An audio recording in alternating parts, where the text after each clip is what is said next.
جب اللہ کے رسول نے اللہ کا پیغام دنیا کو سنایا کہ اللہ کے سوا کوئی عبادت کے لائق نہیں اور میں محمد اللہ کا رسول ہوں، تو مکے والے اللہ کے رسول کی توہین کرنے لگے۔ کوئی پتھر مارنے لگا تو کوئی آپ کو جادوگر کہنے لگا۔ اللہ کے رسول اللہ کے دین کے لیے ہر دکھ تکلیف برداشت کر کے دین کی تبلیغ کر ہی رہے تھے کہ ایک دن آپ نے دیکھا کہ ایک بوڑھی عورت اپنے سر پہ بڑی مشکل سے سامان اٹھا کر مکے سے باہر جا رہی تھی۔ آپ صلی اللہ علیہ وآلہ وسلم نے اس بوڑھی عورت کے قریب آ گئے اور فرمانے لگے کہ اے عورت، یہ سامان تو بہت بھاری ہے اور تم بوڑھی ہو چکی ہو، اگر تمہیں اعتراض نہ ہو تو تمہارا سامان اٹھا کر تمہاری منزل تک پہنچا دوں۔ تو وہ بوڑھی عورت مسکرا کر کہنے لگی کہ اے نوجوان، اس سے بہتر اور کیا ہوگا۔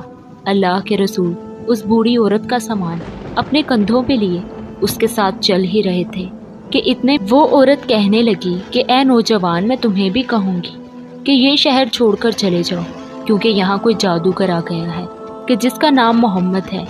وہ اپنے آپ کو نبی کہلواتا ہے اور ہمارے خداؤں کو جھوٹا کہتا ہے۔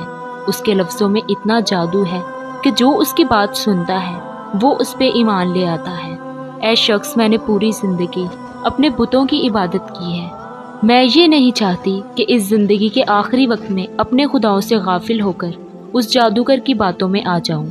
بس پورا راستہ وہ عورت اللہ کے رسول کی توہین کرتی رہی اور اللہ کے رسول حضرت محمد مصطفیٰ صلی اللہ علیہ وآلہ وسلم اس بوڑھی کا سامان اپنے کندھوں پر لیے خاموشی سے سنتے رہے۔ بس جب اس بوڑھی کی منزل آ پہنچی، اللہ کے رسول نے اس کا سامان اس کے حوالے کیا اور جانے لگے۔ وہ عورت پوچھنے لگی کہ اے نوجوان، کون ہو تم نے اپنا نام تو بتایا ہی نہیں۔ اس کے بعد اللہ کے رسول نے فرمایا کہ پورا راستہ جس محمد کی تم توہین کرتی رہی تھی وہ محمد رسول اللہ میں ہی ہوں۔ اس بوڑھی نے جیسے ہی آپ کے چہرے کا نور اور اخلاق کو دیکھا تو وہ قدموں پہ گر گئی اور رو کے کہنے لگی کہ میں نے اپنی پوری زندگی میں آپ جیسے شریف اور نیک انسان نہیں دیکھا۔ آپ کے چہرے کا نور بتاتا ہے، آپ کا اخلاق گواہی دیتا ہے کہ آپ کبھی جھوٹ نہیں کہیں گے۔